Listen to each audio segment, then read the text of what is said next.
Okay, so everybody, that was your warning that we are recording. So if you choose not to be recorded, this is your chance to escape. If you feel like you realize at the last minute you were wearing a silly outfit and it's being recorded and want to leave, this is also your time to escape. I don't know who that would apply to. So this is what we think is maybe now the tradition. Our first advanced webinar of the year is just an open Q&A, New Year's Live. We'll do our best to attempt to handle whatever questions that you'd like to throw our way. So Nicholas Loof is moderating today, and he is going to read questions out of the Q&A box that should be at the bottom of your Zoom screen. I'm going to point to it on mine, and if I made it line up on yours just right, then this looks pretty awesome. If I'm pointing to, I don't know, use the whiteboard, then that was less cool.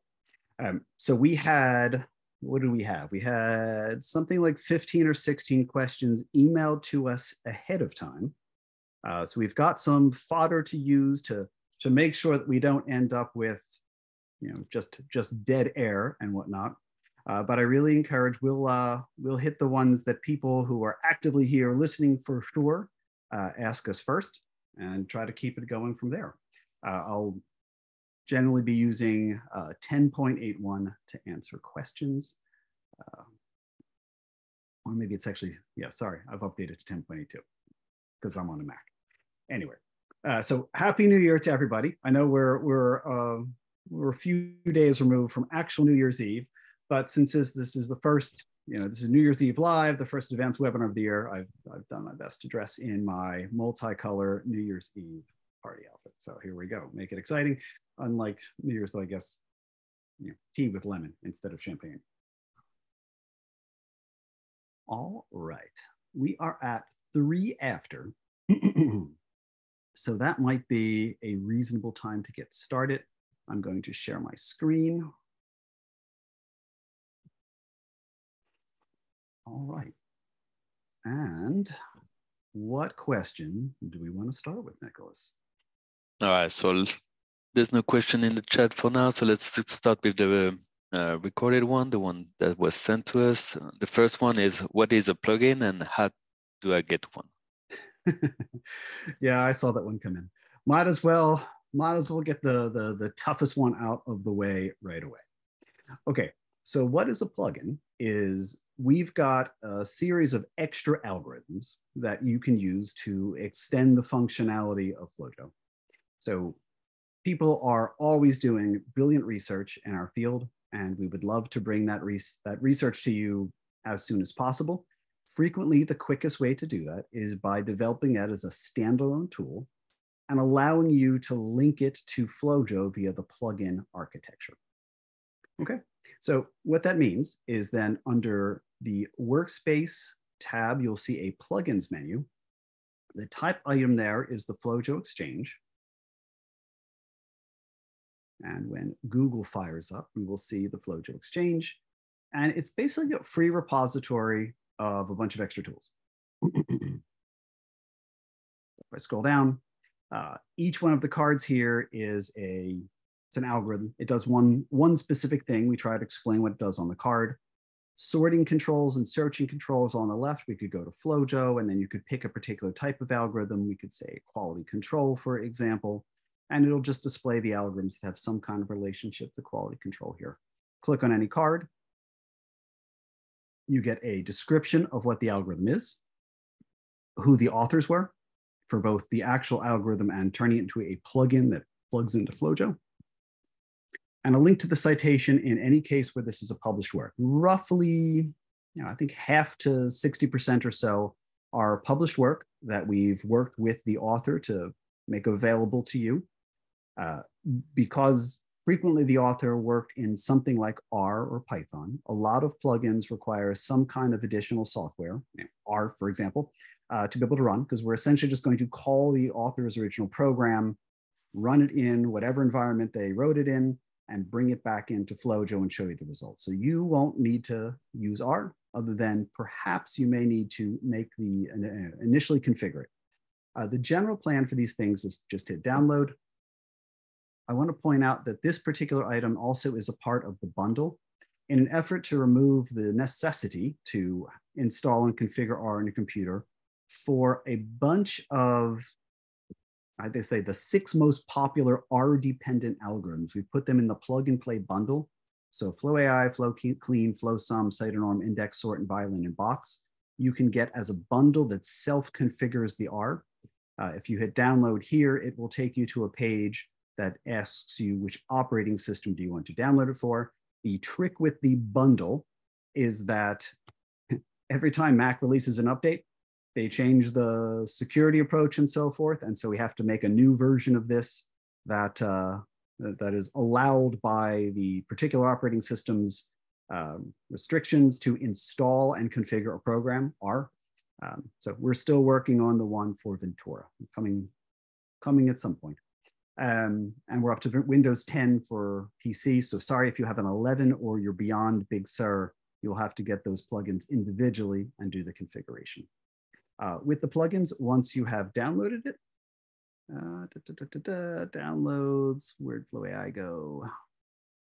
In here somewhere with my various downloads, there we are. You get a zip file, unzip it, you get a folder. Within the folder, there will be a jar file. That is your Java program that will actually do the thing. Whatever the thing is for that particular algorithm, you will drag and drop this into a folder of your choice. I have picked applications and plugins. Oops, too far. And plugins, and just dropped all the jar files for various plugins in here. So you can see I've got like 1, 2, 3, 4, 5, 6 rows of 7 or 8, whatever, so 50 some plugins. The other important thing that is packaged with every plugin is a how-to, that if you open up the how-to, if it is a pure Java-based plugin, it'll just say, click this button to make it run. If it is an R-based plugin, as I've done here, it will spend the first page telling you to copy and paste a handful of lines of text into R and have R on your computer, as well as ways to install the plugin so that FlowJo knows where to find your plugins, which is a 2-step process.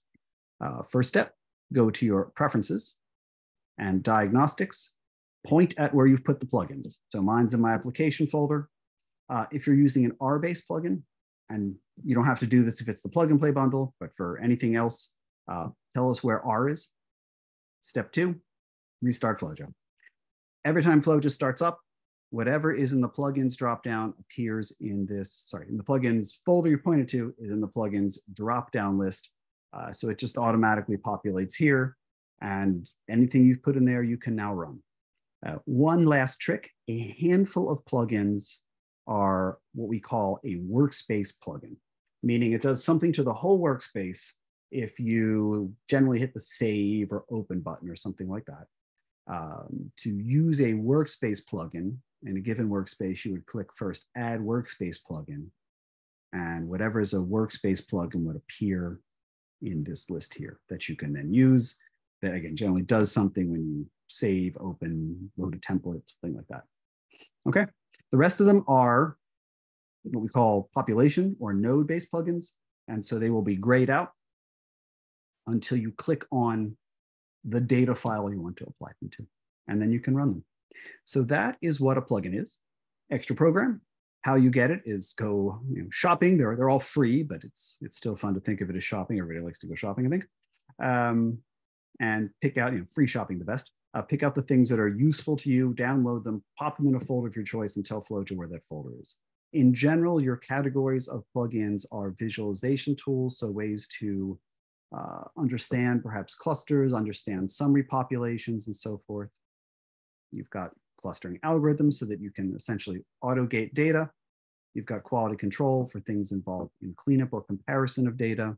You've got dimensionality reduction tools, which are all plugins that allow you to visualize data that's high dimensional in nature in a lower dimensional space, so it's easier to understand.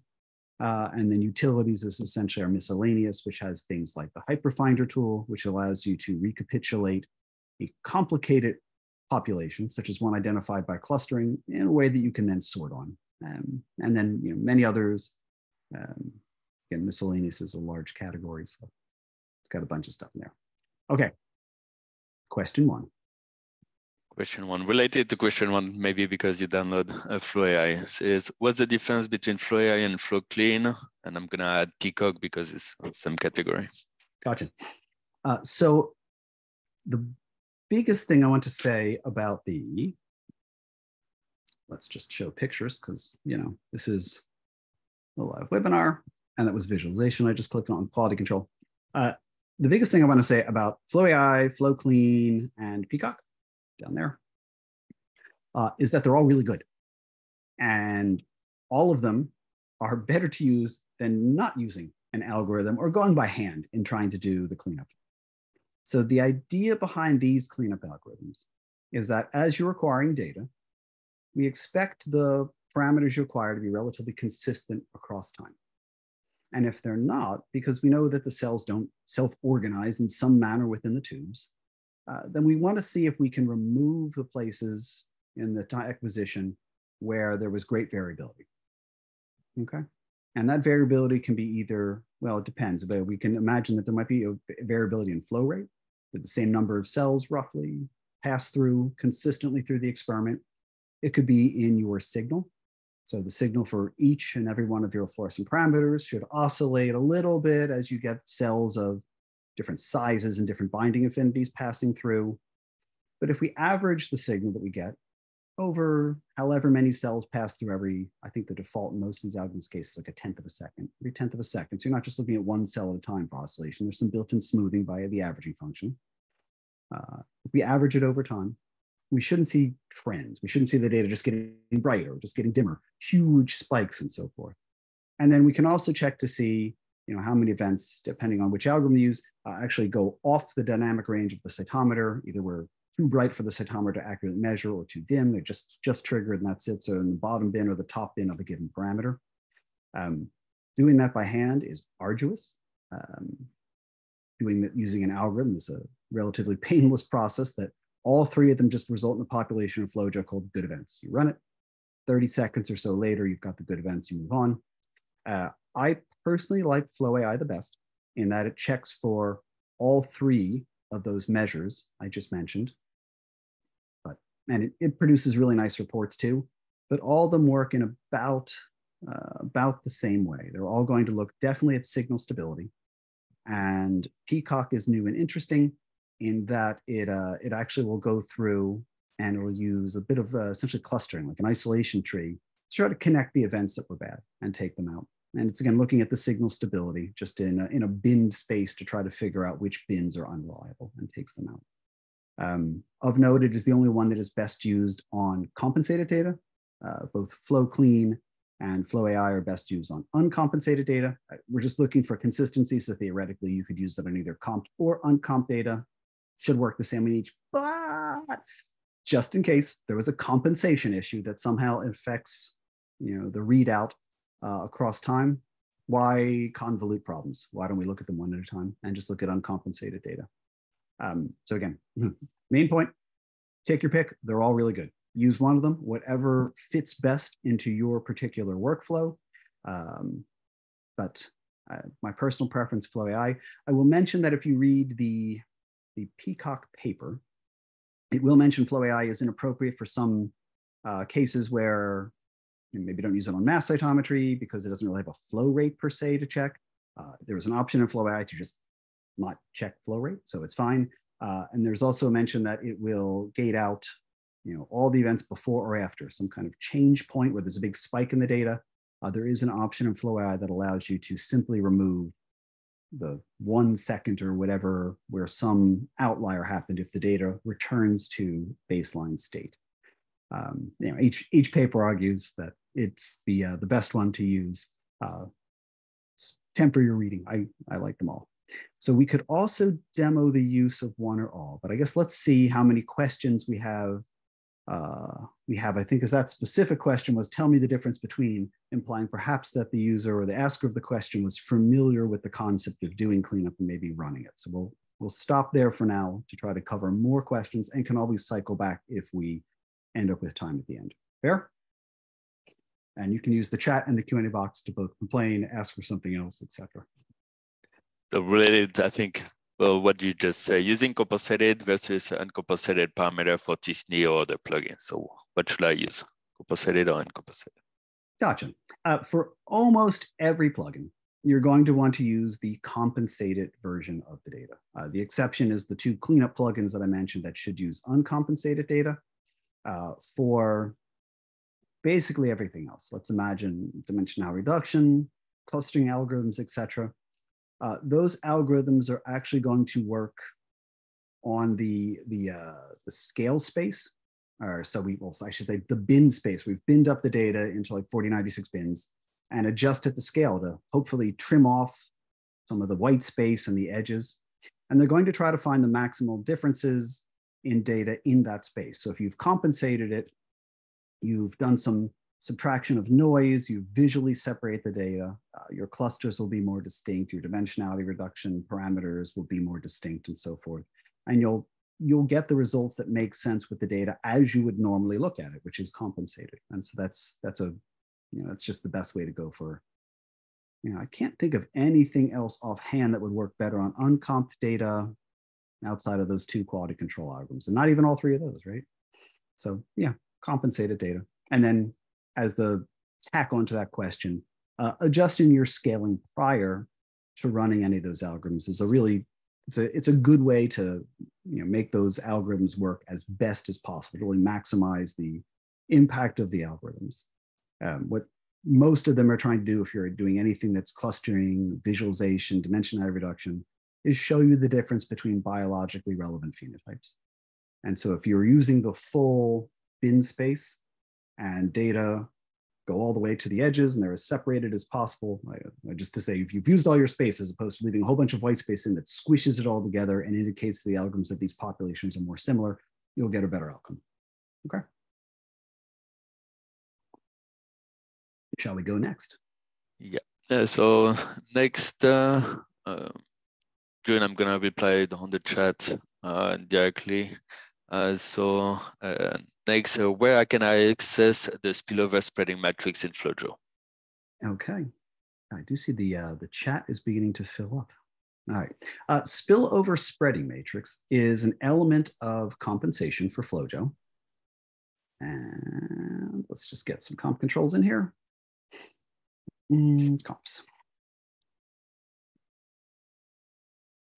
That is typically going to be grayed out if you just, at the moment, I don't have a comp matrix at all. These are uncomped data. Let me drag in one comped file.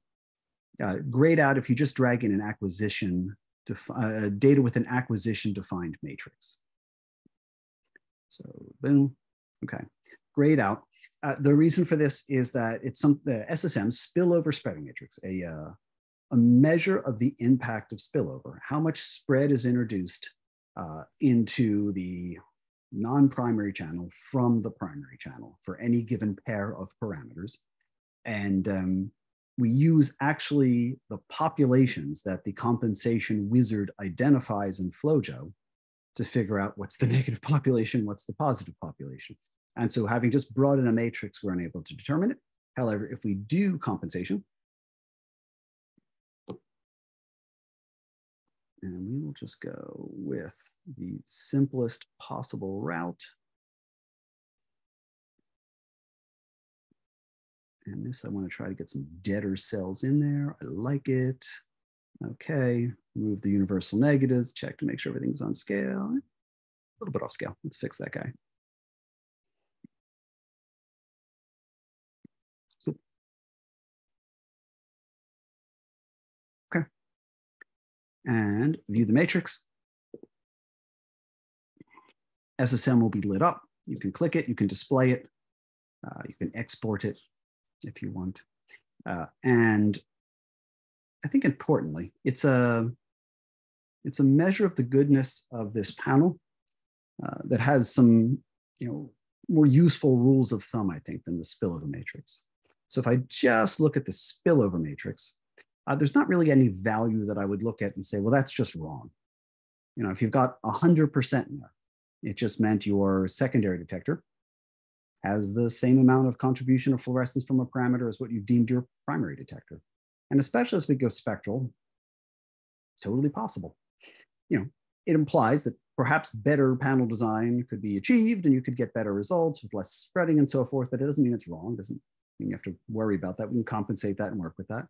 The SSM, however, the spillover spreading matrix, I think general rule of thumb is that if you've got a number under 5, that's, you're going to be separable, gateable populations are going to appear. You'll be able to tell your single positive from your background or from your double positive, et cetera.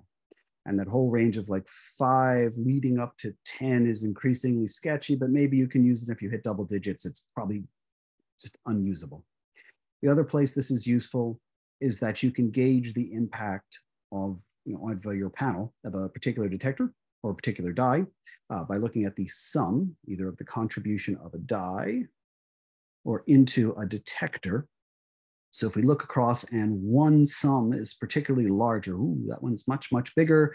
The PE Psi 5 is the one that is contributing the most, no surprise there, PE Psi 5, that is contributing the most spread to this panel.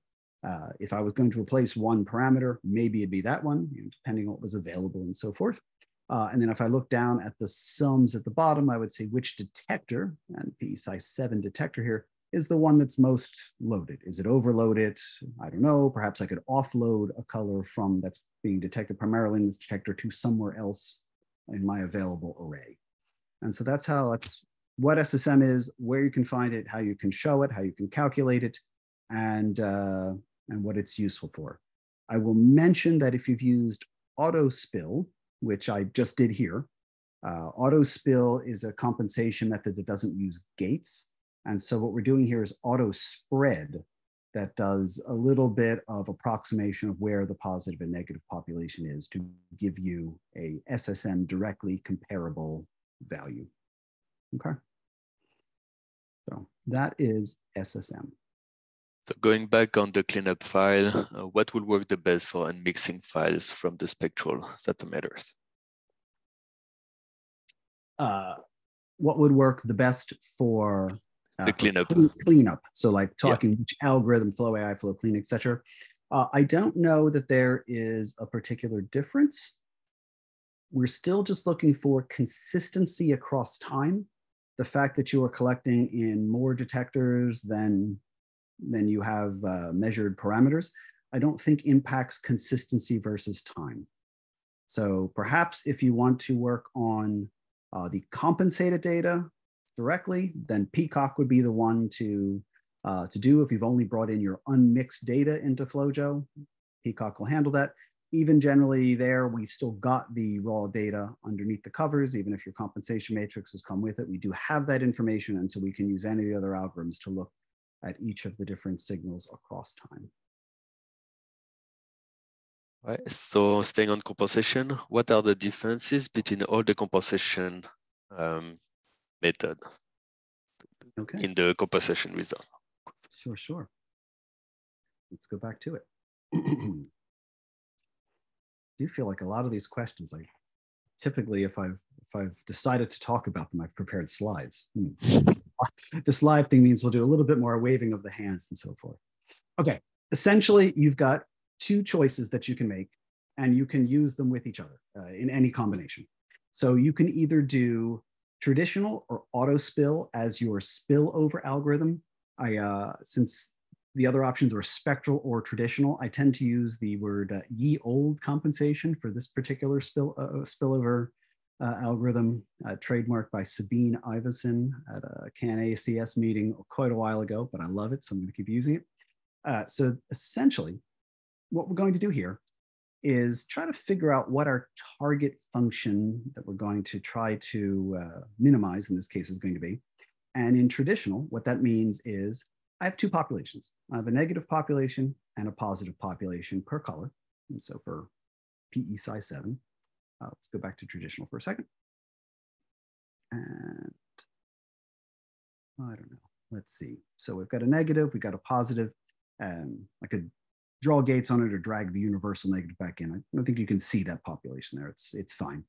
And what we're doing with these 2 populations is calculating the median fluorescent intensity of the positive and saying, so for those particular cells, I know they have bound the PE Psi 7 because that's what they're the control for. Cool. But they have signal in every other channel. And so what I'd like to do is figure out how much of that signal I should subtract out.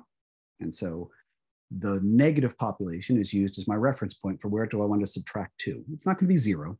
Every cell you run through a cytometer has some amount of autofluorescence. There's some machine noise involved. So this population defines our target, MFI. The other one will define how much spillover there is. We subtract until those things line up. So that's traditional. You do that for all the colors and good to go. If you would like to use the autospill approach, you don't have to make a gates anymore, which is where my negative gates disappear and so forth, beyond a cleanup gate that says, here's cells that have roughly the same size and complexity because of a gate on forward and side scatter. And so we expect them to have roughly the same amount of autofluorescence. So autofluorescence will be equal in both the the background population and the brighter populations. We can assume that it cancels out when we're trying to figure out the differences. So autospill, instead of then gating a positive or negative, fits a best fit linear regression line through all of the data that is inside your cleanup gate. And we say, well, if it's the same data, well, we've got, say, PE-Sci7 here, the slope of the data, if it goes flat, means that we have subtracted out the spillover from all the secondary detectors. So same basic process, same setup, still have to have good comp controls and so forth, but the target function is a flat slope of a linear regression line. It's actually robust linear regression, and so we will weight the events closest to the line heavier than the ones that potentially could be outliers. There's one other difference in the actual approach to calculation, and that is it is an iterative process where we will test the compensation that we create, the first compensation matrix we create, compensate the data, and then check to see how well it's done. Are all our slopes flat? And if not, rerun the algorithm on the compensated data to refine it just a little bit more and effectively try to produce the best possible compensation matrix we could do given a set of controls and the data that is being applied to.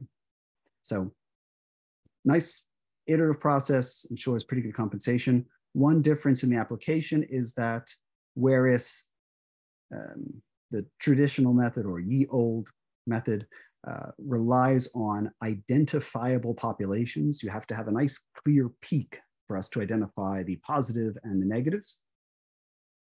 Sometimes that's not always the case. Sometimes it's particular if you're working with cells, there'll be a whole bunch of cells in between the two peaks. Maybe even that positive peak doesn't rise up above the baseline or background level, and it's difficult for an algorithm to identify a peak within the data. Since autospill doesn't need to identify a peak, it's just going to use all of the cells. It can rescue and make the process a little more streamlined and easier as you go higher colors. I think probably if you're listening to this webinar, if you were given a 4 to 8 color experiment, you'd be able to produce some really nice comp controls.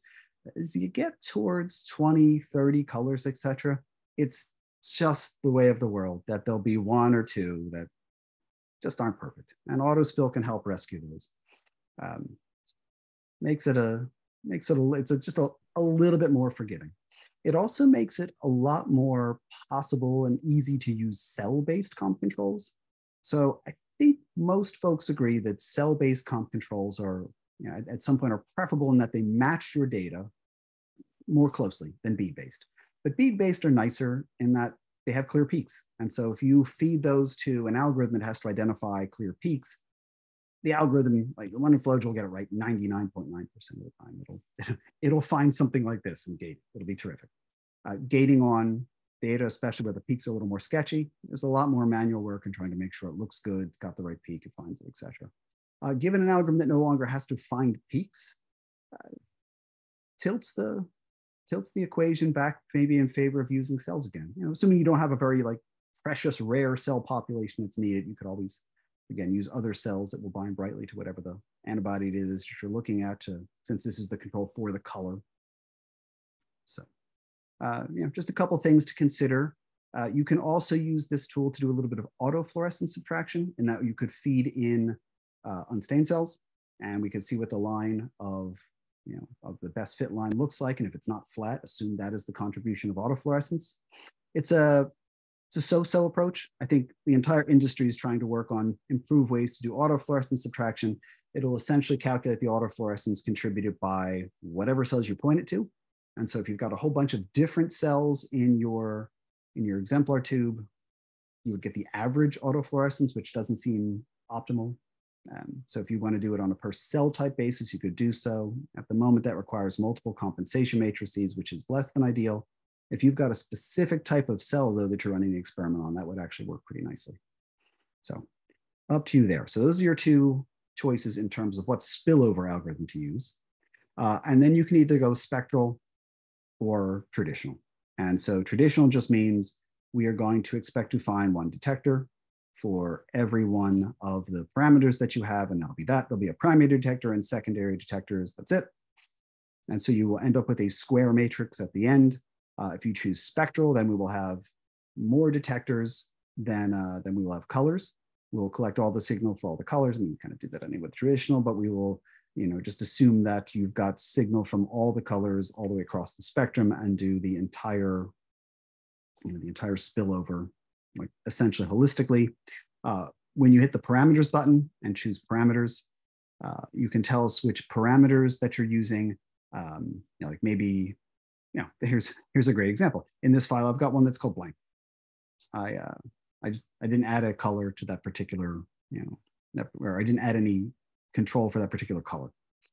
So I'm not going to create a parameter based on that.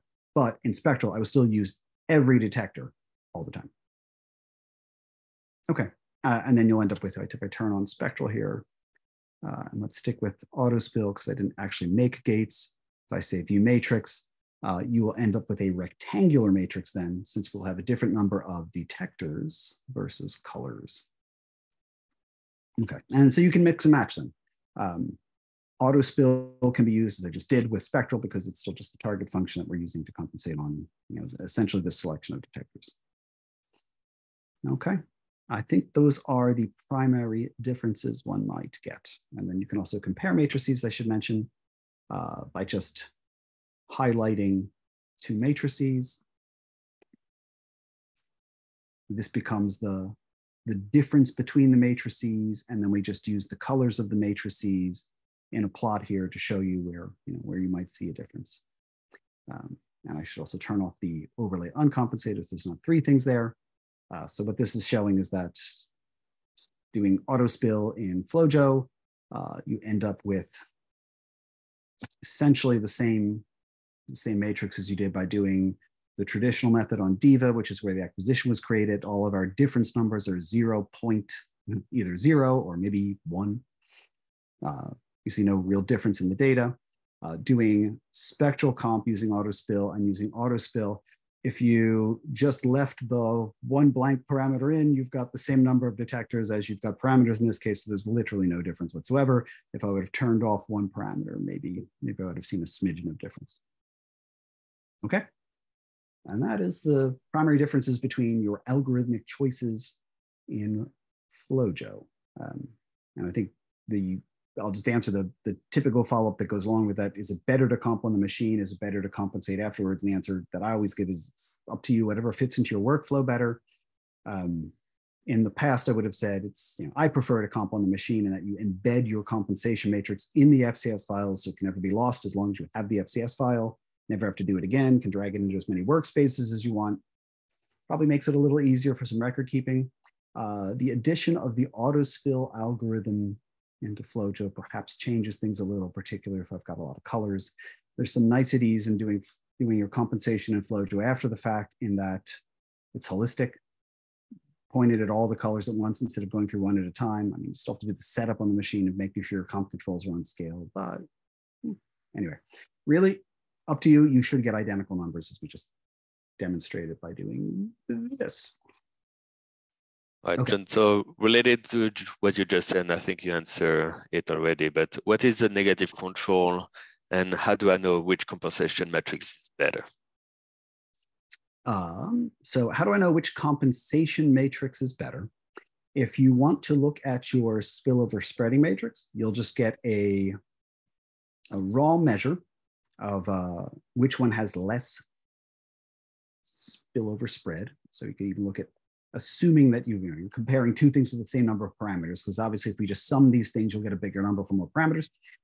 You can look at these and say which number is smaller. Smaller is better here.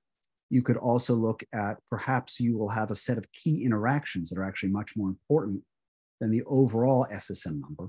And it could be that you've got a very large spread on CD4 versus CD8, two things we don't generally worry about the double positive or the interaction of, so maybe we don't care so much. So you could maybe look at a particular detector or a particular interaction to see which one does best, or a set of interactions to see which one's best for your key parameters. Other than that, now, compensation controls are one thing, the actual data is another. Hopefully, you have set up good comp controls that appropriately reflect the actual data that you'll use. So things like the comp controls are at least as bright as the data, that kind of stuff. Assuming that's all true, then your SSM numbers are completely appropriate. It is probably worth taking a look at the matrices applied to the data. You can do so in this preview window here just by picking any file. We can preview it on any file that you want, whether you've applied the matrix to that data or not. It is also generally a useful thing to, I don't have any gates on this, but preview a population where if you put a gate or two on a file, let's just scroll to the one I'm looking at here, just did something like, let's just include the live cells. Yeah, I guess scatter's fine. You could also, if you want, take out the doublets, something like that, but dead cells are notoriously sticky, bind everything. Well, all of a sudden, since I was going to gate the dead cells out anyway, they're sticky, they look terrible almost on every plot. And you can see how smeary that plot was before I took out the dead cells. A nice way to evaluate your compensation matrix is to maybe just make your first gate or two, your simplest scatter-related gates on singlets, maybe a live dead gate, and then see, does it actually look appropriate? Can I see that my background population, I can roughly draw a straight line all the way through my single positives on all of the parameters. At the moment, that is I think our best, did this matrix actually apply well to the data check?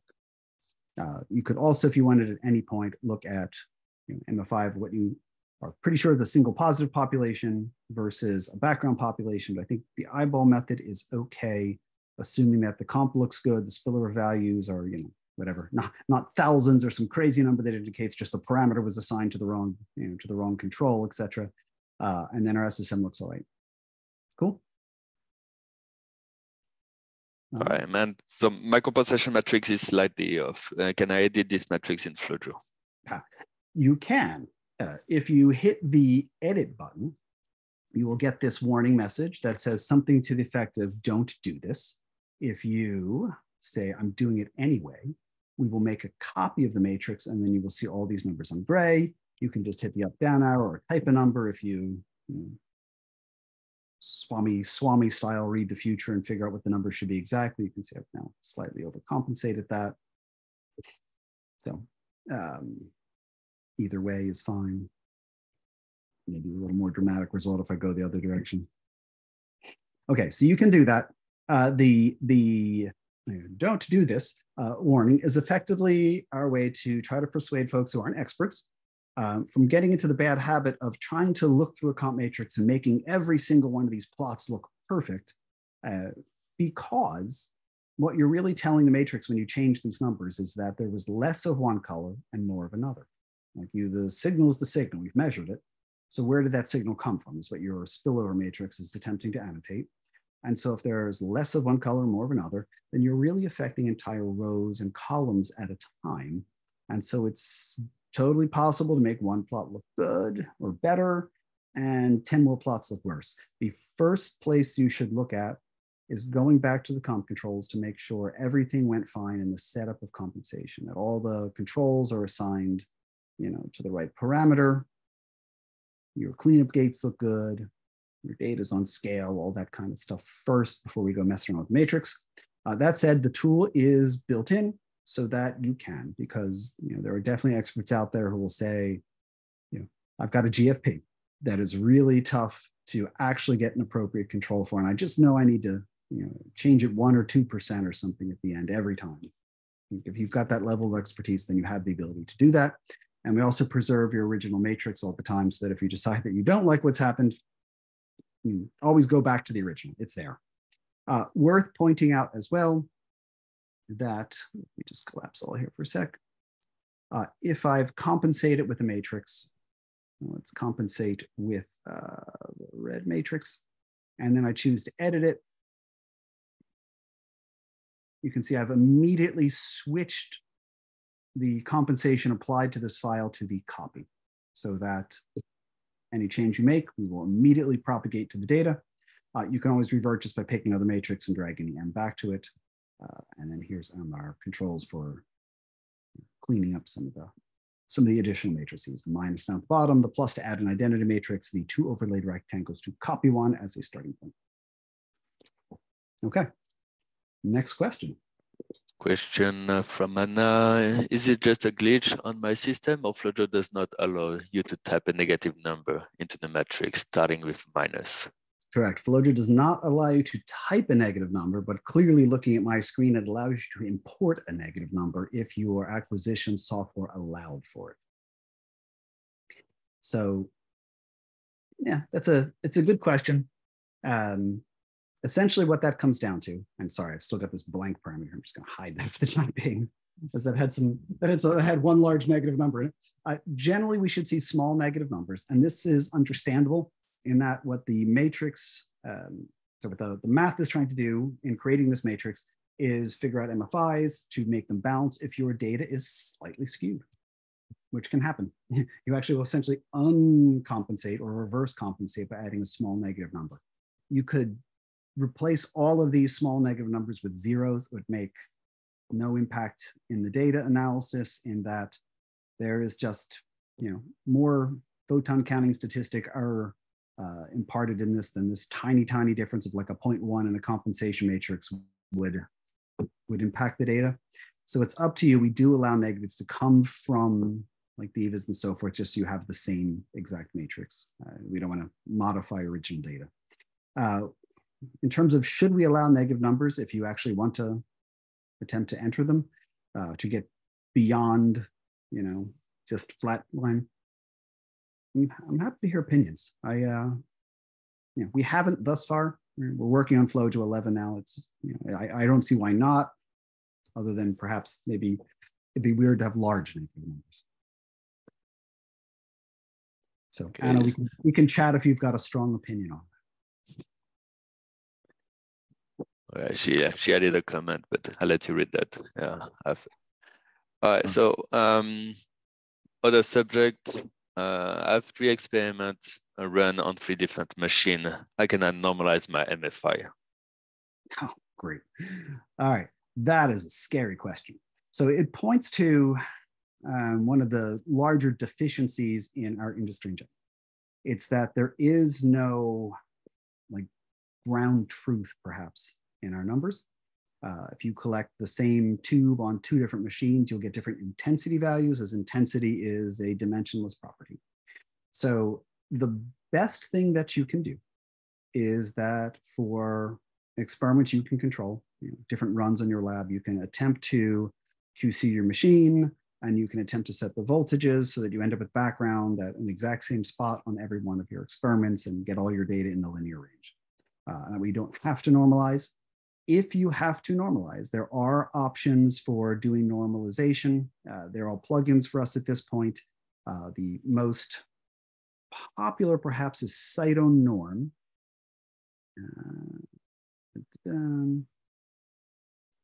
So CytoNorm is right there.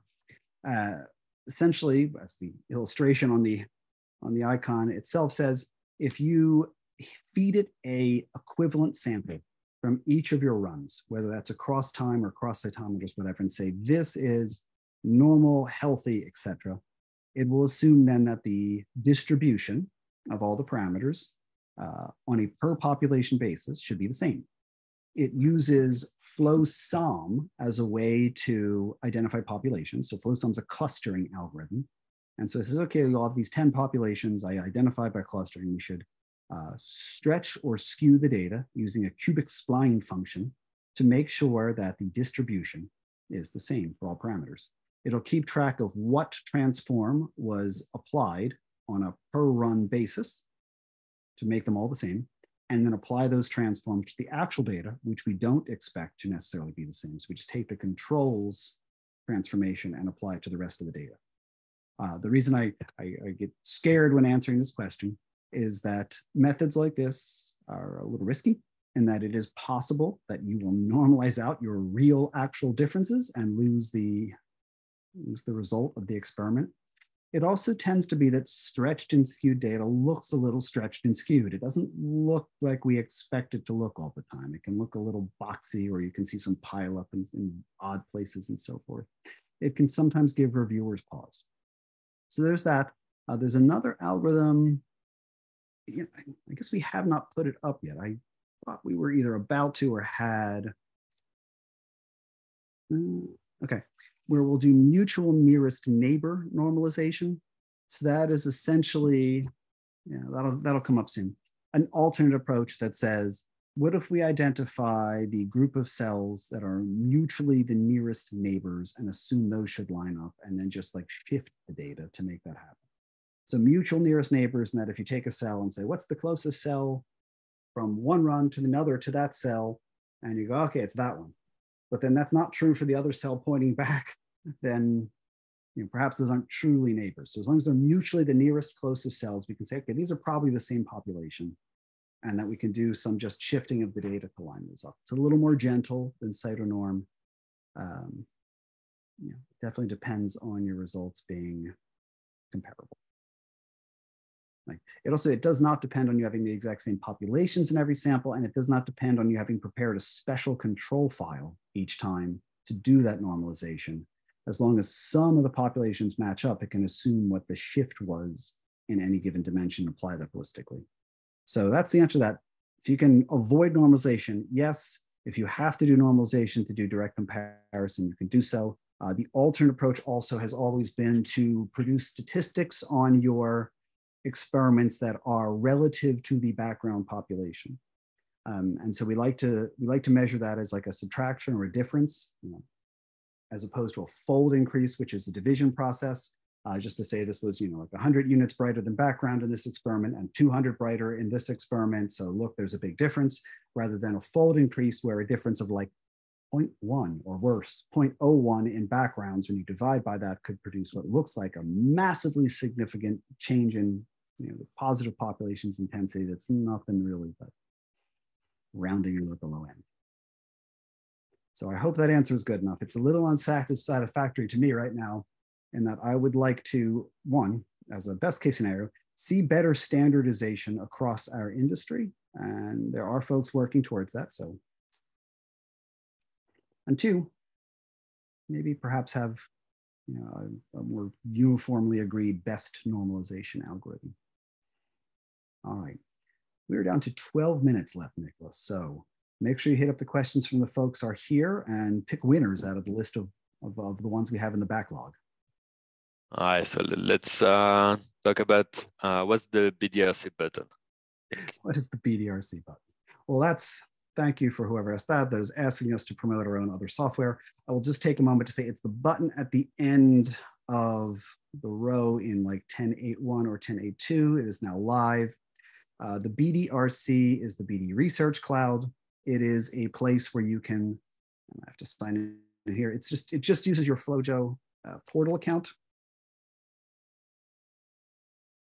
So if you've got a portal account, you can sign into the BD Research Cloud. It's a free tool up to a certain amount of storage. It's cloud-based, so at some point, if you put enough data up there, we need to ask you to start paying for it because it's expensive to upload and download stuff. Anyway, it's just a tool that allows you to do a handful of organizational processes, such as design a panel, plan a DIVA experiment, and export the DIVA XML, store data that can be opened and opened directly from FlowJo and import it, go back and forth there. And essentially, it's our plan to try to limit the amount of times you have to enter metadata, really. That if you bother to design this panel, that those panel design tools automatically go into your DIVA XML, which then is used to create your FCS files, which goes into FlowJo, that you can just read all this stuff. And it's a new tool. We released it in the United States in September, in Europe, coming in like a month or so. So totally brand new. It does allow you to use different organizations.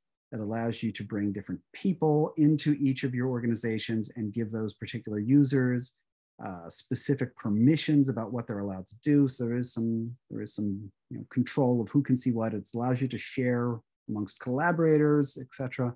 So I think a relatively nice tool for starting to streamline the process of managing, particularly the metadata all the way through the process. And then FlowJo itself has some buttons.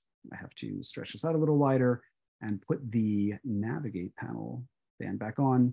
You can do things like add samples from the BD Research Cloud, save to the BD Research Cloud, and so forth. So it is a bit of cloud storage that will allow you to interact directly with FlowJo. And in the long term, fingers crossed, park some compute engines in the cloud as well so that you don't have to download the data when you analyze it in the BD Research Cloud. So that is the 3-minute spiel on what the BD Research Cloud is. I highly recommend, if that was interesting, check out, there's a couple of webinars that actually demo it in a lot more detail than I've just done in 3 minutes there, or ask us about how it works, etc. It's a free tool that has some pretty good functionality. The panel design in itself is I think is pretty nice. We are working towards automation on that. We're not quite there yet, but I think it's a good start, and we'll get there in the not too distant future. So panel design, always hard. And I think this tool is nice for doing it. All right. Here, the V9 user who said, do you have a cloning gate in a FlowJo V10? Not today, but we are going to put out a 10.9 in roughly 2 months. Engineering work has begun, and one of the tickets is get cloning gates in. I've heard loud and clear from my V9 users that perhaps that is the hill they will die on if I don't get it into future versions of FlowJo. And so I'm starting the work on that now. It'll take a little bit, but I think we will have that in for the release of 10.9. I know it's an important feature for V9 users. If you have never seen V9 and you're only V10, I'll say, just in case we don't get it in, ignore you've heard this. No, but seriously, sorry. What a clone gate is that at the moment, in any version of FlowJo, you can synchronize gates across groups, but you can't synchronize a gate within a single sample. And so we want to let you do that. So if you're gating hierarchy branches, but you've got a common gate that if you move it in one place, you'd like to see it move in the other. Let's get that into V10 for you. 2 months. All right, so customers changing between Canto 1 and 2. So on the instrument is FITC versus Alexa Fluor 488, I'm guessing. And she wanted to use the same template, but couldn't in FlowJo. And she wanted to know how she can do it. Okay, I saw this one come in ahead of time, so I prepared a little tiny match template workspace to show this. There's a plugin for that, right? We're I don't know, ridiculous in that, well, the Mac people say there's an app for that or whatever. We say there's a plugin for that. Okay, so this is the simplest possible gating scheme I could demonstrate that on. It involves this specimen that has like, I don't know, BV421 for CD3 specifically, and just basically a whole bunch of colors. Actually, FITC's probably in both experiments. Targets colors that don't match. So the best case scenario is the one that, it's right behind my Zoom controls. Got to stretch it out to close it. The best case scenario is the one that Nicholas described, where you say, I've got the same targets, all the CDs, et cetera, CD 3, 4, 5, 6, 7, whatever, are all the same. And I've switched colors. Or maybe I've used a different machine and that machine has a slightly different annotation. So you can go to Workspace, Plugins, add Workspace plugin, curate template. Okay, and what it's going to do, and we'll just start here first, is just show you the things that are in here. So here's like the perfect match where everything that I made a gate on is in there. So I didn't do it. Let's save as a template. Okay, match template test, sounds great. Open that up. And now add the raw, like a different file. Well, just again, I'll pull something out of here that has at least CD3 applied to it, but it's on a different color. So no problem with the singlets gate. We had forward scatter, side scatter, or probably forward scatter area, forward scatter height in both of these templates, but a different live dead die was used. CD3 was attached to a different parameter. So let's do that workspace plugin curate template. Okay, and it's just going to ask what matches with what. So if I say this is the one that we're using for CD3. Cool, the scatters worked out. I do have to find the live dead, which is now AARD instead of DAPI. It's just showing FITC fluorescence because I didn't put any more gates on it. If you had more gates, you would have to fill out a few more parameters. But there we go. So it has now mapped these guys and filled out the gates for them. So that is just going back to our Flojo-Exchange. If you search for curate without the M, curate template. Okay, 156, Nicholas, 4 minutes. Pick some winners. Right. So a quick one. Should I use percentage of number of cells for my analysis? Depends what biological question you are asking. So the percentage will, of course, indicate whether there has been a relative shift in the distribution of a population. The number of events will be just a holistic increase. So any kind of choice of statistic, start with what is your biological question. Do I want to say I have caused, an increase in these things? So MFI is also the other one that gets thrown out there. So you might, if you want to see a shift, it would be MFI. Percentage if you don't expect that the total number of cells is meaningful. Okay. So specifically, like an example would be, I've got a parent population and it's, there's a fixed number of cells. If I do it one way or the other, do I get more or less of a given population? Cool, that's meaningful. If you've got two different samples where perhaps you've acquired a different number of cells, you've got a gating scheme that identifies a different number of cells at each level, there's no reason why the number of cells would actually be meaningful whatsoever. And so the percentage would be the way to compare those things. Moving on. All right. So going to a high parameter analysis. So does the scaling of my parameter affect dimensional reduction and clustering algorithm? Yes, touched on this one slightly at the beginning, but the gist of that is that, here's a, let's go up a little bit. Very small data set there. The gist of this is that when we are trying to use dimensional reduction or clustering to say which cells are alike and which cells are not, which is the heart of what all those things try to do with their fancy math, is that we look at the total range and say, relatively, are these things close or far? If I were to customize this axis and trim out some of that white space up there, this is now the total data space that we're looking at to determine, is this close or is this far? And so these are actually, closer to the extremes than they were before I cut out all that white space. So leaving in a bunch of white space in the data pushes everything a little closer together and is essentially telling your t-SNE or your UMAP or your FlowSum or your XShift that these are all more similar. Squish them together. So you'll get better resolution in your outputs if you trim out the white space, if you make sure things are on scale. And then if you think that a negative is a negative, and there isn't a whole lot of interest in seeing differences, say, across the negative, which generally makes sense because that negative population is largely autofluorescence and machine noise. So why are we clustering on that? You could change your width basis to make it bigger or smaller. A smaller width basis, by the same logic we applied before, says now we've smashed the negative into a smaller region. So here I've also added a bunch of white space. So that was particularly bad. But just focusing on the negative, squishing the negative population says, okay, there's less difference there. I care less about the difference across the negative and more about the difference between negative and positive. And so that's the effect of a tighter width basis as well, something that might be worth doing. Maybe not that. All right. Okay. I think this is our last question. It's 2 o'clock on the dot. We'll squeeze in one more. So what's the last one? All right, this one is, how can I obtain the fluorescence and cell value? I'm guessing it's meaning the MFI for each single cells. Okay, well, it would just be the fluorescence intensity for each one of the single cells, and MFI means you've got a population. You've got export options. And so you could pick a population, CD3, for example, right-click on it, export/concatenate is always an option. And if you want to go to some other format that's a little easier to crack open, FCS, you kind of have to use a program that reads FCS. You could do CSV.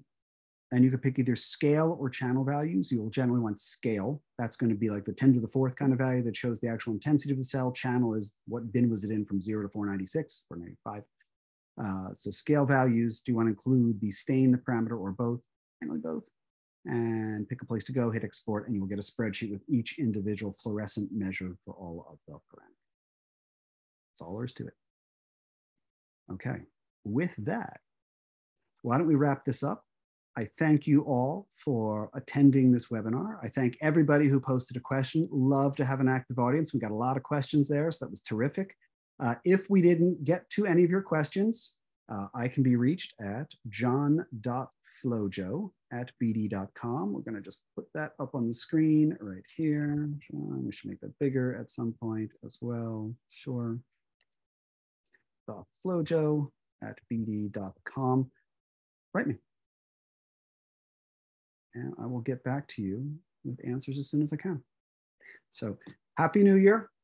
I hope 2023 is off to a good start for you already and that it continues to be awesome. Happy New Year, everyone.